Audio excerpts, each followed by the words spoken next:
Hi guys, welcome back to our YouTube channel. So in this video, I'll be showing you on how to change your birth date on TikTok.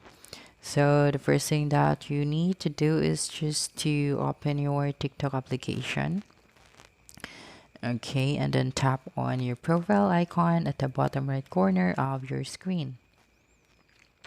And then now click on the three horizontal lines at the top right corner of your screen, and then click on settings and privacy,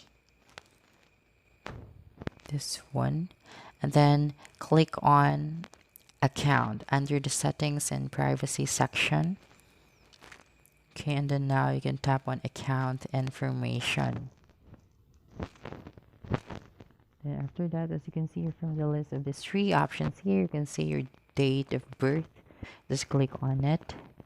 So just choose your right day of your birthday, the month of your birthday, and of course the year of your birthday.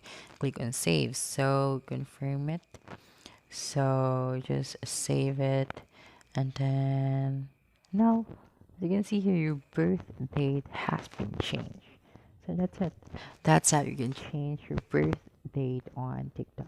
So don't forget to subscribe to our YouTube channel for more video tutorials in the future. Bye bye.